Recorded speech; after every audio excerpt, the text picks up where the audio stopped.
কুমিরাগোনা বাইতুল শরফ ইসালে সোহাব মাহফিল।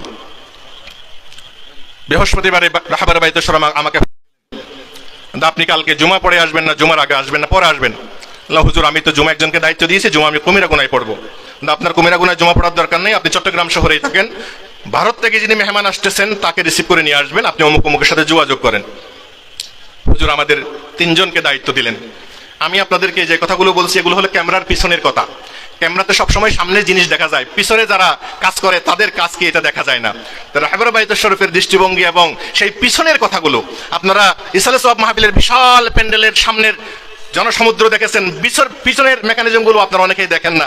আমরা ছোটবেলায় আমরাও দেখি নাই, যেহেতু হুজুর মোহাব্বত করেন ভিতরে যেতে পারি বসতে পারি সেগুলো দেখা যায়, কিন্তু পিছনের ভিতরে কি হয়, মসজিদের পিছনে কি হয়, ওখানে কি হচ্ছে কেউ জানে না।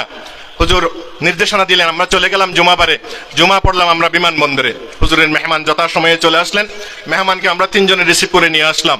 আনার পরে রাত 9টা সাড়ে 8টার দিকে আমরা বাইতুল শরীফে পৌঁছলাম। পৌঁছার পরে নাস্তা পানি এবং খাওয়া দাওয়ার পরে মেহমান আলোচনা করবেন এবং কালকে কোথায় যাবেন হুজুর নির্দেশনা দিলেন, সিদ্ধান্ত দিলেন যে কালকে অমুক অমুক জায়গায় মেহমানকে নিয়ে যাওয়া হবে, দায়িত্বে কে থাকবেন হুজুর দায়িত্ব দিলেন। কিন্তু হুজুরের উস্তাদ কি মনে করলেন, কি রহমত হলো, বললেন যে আমার সাথে আপনার এই যে ডক্টর ওলিউল্লাহকে দেন। আলহামদুলিল্লাহ, আল্লামা সৈয়দ সালমান নদভী আওলাদ রাসূল, নকলের ভিড়ে ভেজালের ভিড়ে আসল আওলাদ রাসূলকে রাহাবার বাইতুল শরীফ আমাদের সামনে সুবহানাল্লাহ দেখিয়েছেন। শুধু বাইতুল শরীফকে কেন্দ্র করে তিনি বাংলাদেশে এসেছেন, অন্য কোথাও যাওয়ার কথা ছিল না। রাত্রিবেলা সিদ্ধান্ত দিলেন হুজুর আপনাকে কালকে থেকে বিমানে ওঠা পর্যন্ত, ইন্ডিয়া যাওয়া পর্যন্ত আমার উস্তাদের সাথে থাকতে হবে। তাই বললাম হুজুর কালকের মুনাজাত মাহফিল, তারপরে হলো আমাদের ওলামা সমাবেশ, সবকিছু আপনি দোয়া করলে তাহলে আমি গাড়ির উপর আর কি। ঠিক আছে ইনশাল্লাহ আপনি যান। আলহামদুলিল্লাহ আমি তার সাথে গেলাম, থাকলাম, তার সহবতে ছিলাম 2-3 দিন। ওনার কথা হলো লাখ লাখ লোকের এই সামান্দার, এই সমুদ্র, এই ইন্তজাম रहबर बैतुल शरफ मेरे अजीज मोहम्मद अब्दुल हाई कितने किए इंतजाम किया। আশ্চর্য হয়ে গেলাম। উনি বললেন যে হাজার হাজার মানুষের এই ইন্তজাম, এই ব্যবস্থাপনা, এটা আমার আজিজ আব্দুল হাই নদভী কিভাবে ব্যবস্থাপনা করেন। সুবহানাল্লাহ, উনি যেভাবে বলছেন সেভাবে আমি বললাম। নিশ্চয় এই বাইতুল শরফ দরবার আল্লাহর কাছে মকবুল এবং আব্দুল জব্বার সাহেব রহমতুল্লাহ আলাইহির দোয়া আল্লাহর কাছে কবুল। সুবহানাল্লাহ, আমি বিমানে উঠাই দেওয়া পর্যন্ত ওনার সাথে ছিলাম এবং ওনার সাথে হাটাজারি মাদ্রাসা, দারুল মারিফ মাদ্রাসা, বাবুনগর মাদ্রাসা, মাদ্রাসা আল হুদা লিল বানাত, হাটাজারিতে এই মাদ্রাসাগুলোতে ওনার সাথে সফর করলাম এবং সেখানে বাইতুল শরফের পক্ষ থেকে প্রত্যেকটা অনুষ্ঠানে উপস্থাপন করলাম যে এই মেহমান রাহবারে বাইতুল শরফ বাংলাদেশের দেশে আগমন করেছেন, এই নিয়ামত আপনারা বাইতুল শরীফের ওসিলায় পেয়েছেন। আলহামদুলিল্লাহ, উনি মন ভরে প্রাণ ভরে দোয়া করেছেন এবং আমাদের সকলের চেহারাকে উজ্জ্বল করে দিয়ে পৃথিবীর সমস্ত তরিকতের মূল যেই 4টা তরিকার মগজ, তরিকতগুলোর মগজ হলো এই 4টা তরিকা। 1 নম্বর হলো কাদেরিয়া, বাকিগুলো তো আছেই। সমস্ত তরিকতের খেলাফত হুজুরকে দিয়ে গেলেন এবং সিহাসিত্তার সনদ দিয়ে গেলেন।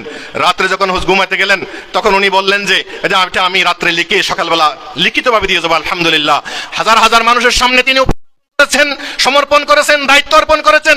সকালবেলা হুজুর ঘুম থেকে ওঠার আগেই, গাড়িতে ওঠার আগেই তিনি সনদ লেখে আমার হাতে দিলেন এবং আমি সেটা আমাদের হুজুরের খাদেম শাহাবুদ্দিন ভাইয়ের হাতে দিলাম। হুজুরকে কয়েকবার কল দিলাম, হুজুর ঘুমিয়েছিলেন এবং সুসংবাদ দেওয়ার জন্য যেন আর ডিস্টার্ব করি নাই, শাহাবুদ্দিন ভাইয়ের হাতে এই সনদ, লিখিত সনদ দিয়ে হুজুরকে, হুজুর আবার আমরা টানেলে পৌঁছার আগে, আনোয়ারা পৌঁছার আগে হুজুর আমাকে ফোন দিলেন, আপনি আমি তো ঘুমিয়েছিলাম, মেহমান এখন কোথায়? বললাম হুজুর এখন আমরা আনোয়ারা ক্রস করেছি। তাহলে একটা কাজ করেন, টানেলের দিয়ে নিয়ে যান, টানেল দেখাই নিয়ে যান। আলহামদুলিল্লাহ, যাওয়ার সময় উনি বললেন যে গতকালকে যে ছোট ছোট রাস্তা দিয়ে আসছিলাম মনের মধ্যে একটা জঞ্জাট তৈরি হয়েছিল, এই টানেল থেকে সেই জঞ্জাট আমার দূর হয়ে গেল। সুবহানাল্লাহ, এই টানেল দিয়ে নেওয়ার এই মাথায় ছিল না, আমি সোজা চলে যাব এটাই আমার ধারণায় ছিল।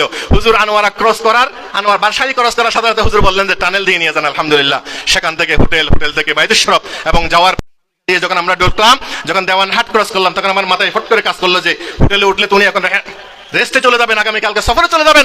আমি এই সুযোগে গাড়িটা ঢুকাই দিই বাইতুল শরফে ঢুকাই দিয়ে হুজুরের মাকবারা জিয়ারত করে সেখানে দেখে উনি 89-92 সালে বাইতুল শরফ সেই স্মৃতি রোমন্থন করে ওখানে কান্নাকাটি করে এবং বাইতুল শরফের মাদ্রাসা, হুজুরের মাকবারা, মসজিদ, আন্ডারগ্রাউন্ড, হুজুরের হুজরা এবং তিনি যে 92 সালে 27 সালে 89 এসেছিলেন এবং সেই ইসলামী গবেষণা কেন্দ্র দেখে তিনি বললেন, আমি যখন এসেছিলাম এটা 2 তলা ছিল, এখন 3 তলা হয়েছে, 4 তলা হয়েছে, 5 তলা হয়েছে। অর্থাৎ আমার আজিজ আব্দুল হাইয়ের তাৎক্ষণিকভাবে বাড়তে থাকবে আলহামদুলিল্লাহ। বাইতুল শরীফে দাঁড়িয়ে তিনি মোনাজাত করেছেন। এবং 4-5 দিন আগে দুনিয়া থেকে আমাকে ফোন দেওয়া হলো, হুজুরের নির্দেশ, সদর রাহবার বাইতুল শরীফের নির্দেশ, আপনি এই সালমান আল্লামা সৈয়দ সালমান নদীর সফরনামা আপনি লিখে দুনিয়ায় জমা দেবেন। আলহামদুলিল্লাহ, আগামীকালকে ইনশাল্লাহ জমা দেবো। তাহলে আমি গুনাহগার, আমি খাদেম, আমি বাইতুল শরীফের গোলাম। এই লক্ষ লক্ষ মানুষের মধ্যে, বাইতুল শরীফের এতগুলো মানুষের মধ্যে আল্লাহর হুকুম হয়েছে আওলাদ রাসূলের সাথে 3-4 দিন আমার থাকার। এটা রাহবার বাইতুল শরীফ নূরে নজর ছাড়া তাওয়াজ্জুহ ছাড়া আর কিছু নয়। ওয়া মা আলাইনা ইল্লাল বালাগ। আসসালামু আলাইকুম ওয়া রাহমাতুল্লাহি ওয়া বারাকাতুহু।